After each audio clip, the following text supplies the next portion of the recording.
What's up? What it do, man? On some of my other, encounters on the internet lately, man. There've been some people that been coming home, and a lot of people been saying, welcome home to this guy, and welcome home to that guy. And I think they think that I'm some type of hater or a grouch or something, because I feel differently about dudes that don't come home the right way. And the second thing I want to address before I go into the video is that, a lot of times people get it misconstrued that like DC guys and New York guys don't like each other and don't get along. Yeah, we're going to keep it 100. DC guys on the streets and New York guys on the streets and in prison, we've had conflicts, we've had problems. But man to man, men recognize men from everywhere. And I just want to send a shout out to Tut, dude that I know to be solid. I did time with him in the penitentiary. I ain't talking about one of these little camps or one of these little pity pat play joints. I did time with him in a serious environment. I seen him in a serious environment, and I seen him operate like a man. So shout out to Tut, and shout out to the strong and the thorough dudes from New York, man. Much love, much respect to the men. And welcome home to a guy that, man, did his time and did his time the right way and did his time like a man. In a rare move, Judge changed his mind after 27 years and frees Brooklyn man. Judge Frederick Block said his ideas about punishment had evolved since he sentenced Walter Johnson to 5 life terms in 1997. At age 90, he decided to take action. Walter Johnson, serving 5 life sentences in upstate New York, got the call Thursday. He would be leaving prison that day. Shout out to Tut, man. I did time with Tut, man. United States Penitentiary, Lee County. So to get back to Tut. In 1997, Walter Johnson stood before Judge Frederick Block in a Brooklyn federal courtroom after being convicted of robbery, cocaine possession, and witness tampering. Just the latest in a troubling series of crimes that involved guns, drugs, and violence. Judge Block called Mr. Johnson Tut a street legend known as King Tut, a classic example of a person who has to be incapacitated so society is protected against you. Then he hit Mr. Johnson with 5 life sentences. On Thursday, October 17th, 2024, Judge Block called the punishment he imposed 27 years ago too harsh. It was the product of ill-considered laws and his own experience, he said. He freed Mr. Johnson, who hours later walked out of a prison and back into society after 27 years. Judges gain insight that with the passage of time only can come with experience on the bench and their judicial maturation, Judge Block wrote in his decision, granting Mr. Johnson's petition for release. It was a compassionate release. He added, just like prisoners who have evolved into better human beings during their lengthy periods of prison and times of incarceration, judges also evolve with the passage of years on the bench. At 90 years old, Judge Block is a senior jurist on the same federal bench in the Eastern District of New York from which he sentenced Mr. Johnson as a second-year judge at the time.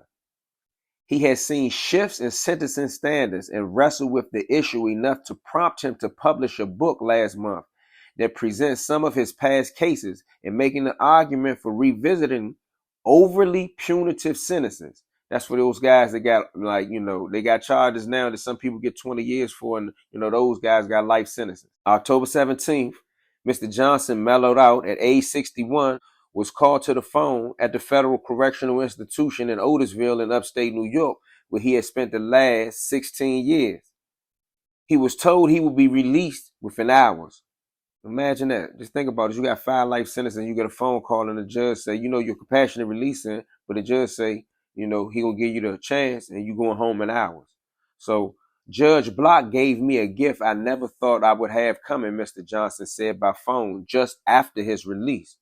In a phone interview, Judge Block called his decision the mother of all compassionate release decisions so far, and one that reflected a change in outlook on prisoners enduring their punishments long into old age.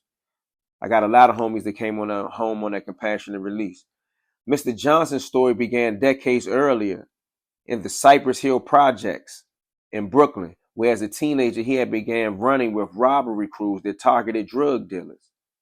Their misdeeds included sticking up entire subway cars on the F line, and in 1982, Mr. Johnson was convicted of robbing 300 Jehovah's Witnesses at his own mother's church. And in 1983, he was convicted of holding up the passengers on a city bus, the entire bus at that. Through the mid-1990s, he amassed more than a dozen arrests and served numerous sentences in state prison and on Rikers Island. Mr. Johnson was acquitted in 1993 of a non-fatal shooting of two off-duty New York City police officers during the robbery of a barber shop in Brooklyn that led to the shootout. Perhaps most prominently, Tut is known for being questioned in connection with the shooting of the rapper Tupac Shakur outside a Manhattan recording studio in 1994. Mr. Shakur, in his 1996 song Against All Odds, warned, "Here we come, gunshots to Tut." Mr. Johnson denied being at the shooting or being involved in the Tupac shooting at all. Mr. Johnson said that while he deserved to be punished, the sentence initially stunned him. "I knew I was a troublesome individual and I had made some mistakes. But I said to myself, I can't be this guy who deserves 5 life sentences," said Mr. Johnson, who spent his first day of freedom with his wife, Nakota Johnson. In prison, Mr. Johnson's disciplinary record was stellar, said Judge Block. In prison, Mr. Johnson immersed himself in prison programs and helping other inmates, motivated by the attitude that even if I gotta die in jail, let me be the guy who tries to make a change, he said. The judge doesn't realize that what he did was actually one of the best lessons that's ever been taught to me. He actually saved my life because when I was in society, I didn't think very much of myself, Mr. Johnson said. After his first arrest at 14, Mr. Johnson said he became increasingly caught up with violent gangs that dominated street life in his neighborhood. "I was taught violence and destructive behavior," he wrote in a letter to Judge Block.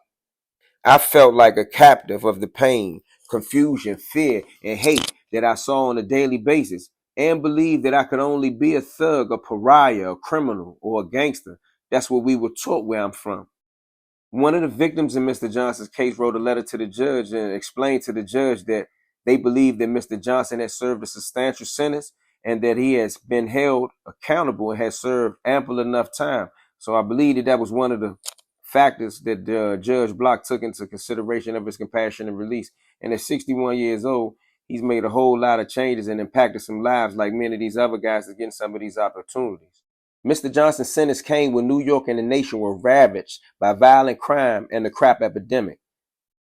In response to a public outcry, federal 3 strikes law was passed in 1994 to mandate life sentences for certain repeat offenders. Mr. Johnson was a prime example. In the years after, critics called the law ineffective and rigid and said it created lockups filled with aging prisoners who were disproportionately men of color. In 2018, the Federal First Step Act was enacted by enormous bipartisan measures and with Donald Trump's backing. It overhauled federal sentencing and allowed district court judges to reconsider their sentences and prisoners to seek compassionate release. A lot of my homies came home under the compassionate release.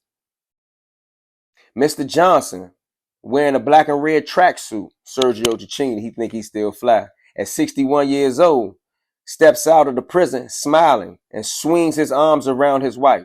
Mr. Johnson says he is no longer the sort of person who will rob partitioners while they were in church or a credit union. Mr. Johnson's motion that his sentence was now out of step with current standards and that he deserved a second chance given his extensively long, unusual sentence and extraordinary rehabilitation and remorse. Mr. Johnson asked for a second chance. At the same time, Judge Block was rethinking his philosophy and surveying his career. His book, A Second Chance, A Federal Judge Decides Who Deserves It, argues for giving judges wider discretion to revisit sentences that seemed appropriate when imposed but might be eased years later, especially given changes in laws and in attitudes toward rehabilitation. In his filing this week, Judge Block commended the First Step Act for giving him a second chance to reconsider the sentences I imposed on Johnson 27 years ago. He ordered Mr. Johnson's sentence reduced to time served, plus 3 years of supervised release. "I was really against this guy at the time," the judge said on Thursday. "He was a bad dude way back when. He really was. That was one reason for the 5 life sentences. A punishment the judge said he could not recall any other federal defendants having received, at least in his courtroom, because I know some guys who got 5 and 6 life sentences. But over time, he realized that his job as a judge is to care about people. Judges, he said, are not the same 27 years later either.